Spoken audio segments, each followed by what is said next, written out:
Thank you for staying with us, and a warm welcome to those who've just joined us. Now, non-profit organization My Vote Counts has filed court papers challenging the Political Party Funding Act. The organization is calling for the scrapping of the 100,000 rand limit before parties need to disclose their funding. It's also calling for a decrease of the 15 million rand donation threshold be reduced.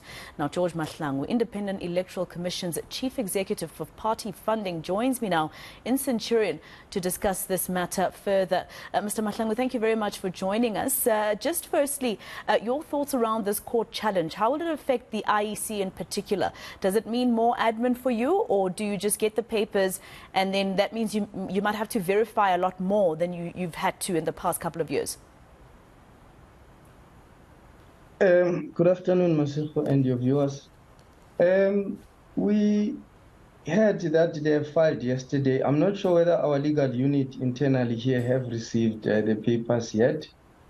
However, the My Vote Counts have been, saying that they would want to look at this for some time now. Of course, if the thresholds are going to be reduced, it may mean a lot for us. But from where we are, this is an act of parliament. The commission is simply the administrator and the implementer of this legislation. And I know that the civil society groups and the the public out there, they are of the opinion that 100,000 is too high. But on the other hand, you get political parties who are saying, who can bribe us with 100,000? So this is not going to be a walk in the park. I think political parties are going to try to defend this, if not trying to increase the 100,000 threshold. And looking at what the ANC is trying to do in amending the act, they want the threshold to be increased. Yeah, that's what I was saying earlier on, that there's two, school of thoughts. Political parties are of the opinion that 100,000 it's not sufficient. They are of the opinion that they can't be influenced. If they are influenceable, I don't know. But what they are saying is that who can influence us by donating 100,000? On the other hand, the civil society groups are saying the 99,000 or the 100,000 going down has to be disclosed, so that the public may know who donated to the political party. Whether it's 20,000, at the moment we do not know what My Vote Counts is looking at in terms of the new threshold. But what we know is that they would want to reduce the threshold from 100,000. And I know the IEC has expressed concern over the fact that the tikkie for the multi-party portfolio never increases, and South Africans don't seem to know that they could actually just put their money in a multi-party one so that it can be dispersed across all parties. But talk to me, Commissioner, about the fact that in the last 2 or 3 years that this act has been enforced, you've only ever really been able to talk about 3 political parties.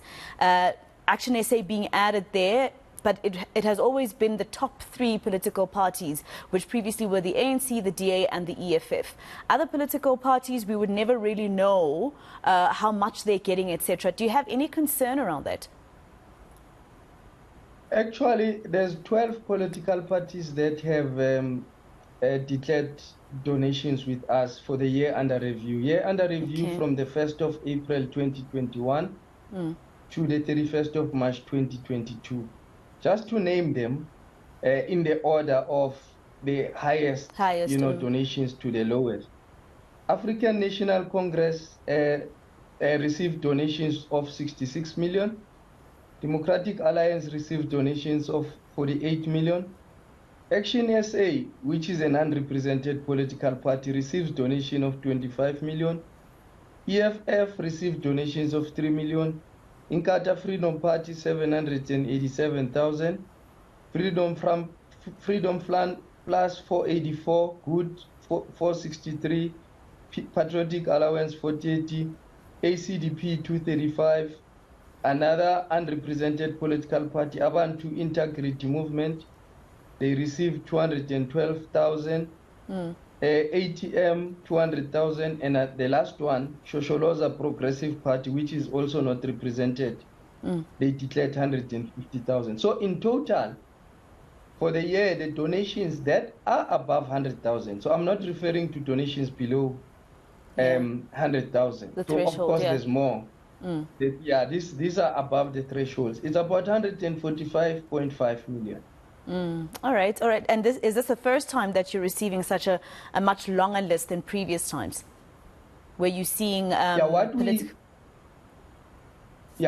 I'm sorry. I'm saying, is it the first time that you're seeing about 12 political parties? Sorry, we're speaking over each other.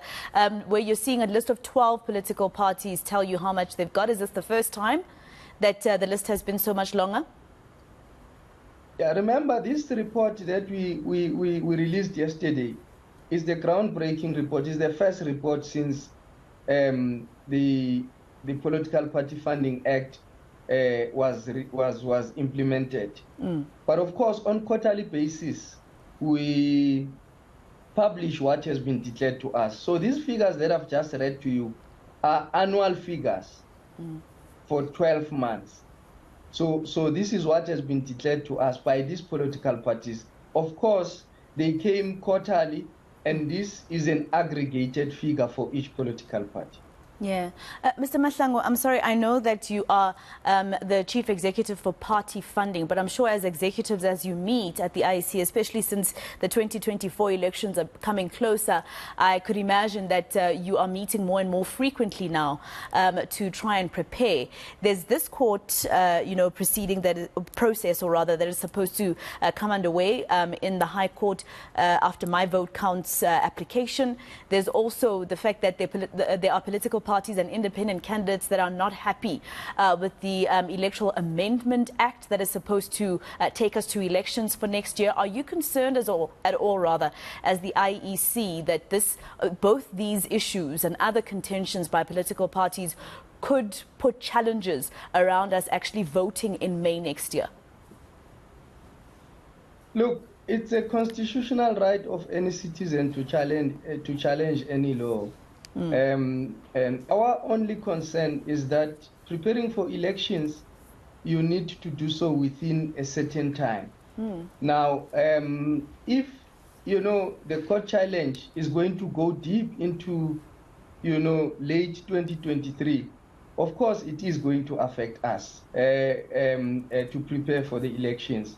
We wish that those who are not happy about this legislation can do so, and do so soon, so that we can know that how much time are we going to have to prepare for these elections. And the Electoral Amendment Act, if it's not finalized, it's going to affect political party funding. So political party funding has to go through its own amendment as a result of the independent representative coming to the fore. Exactly. Because this act funds political parties that are represented at both national and provincial legislatures. So now that independents are going to that space, it means the act that I'm responsible with, myself and my team are responsible for implementing, it is going to be affected. So we need to go into 2024 elections with an intact Electoral Amendment Act and intact Political Party Funding Act.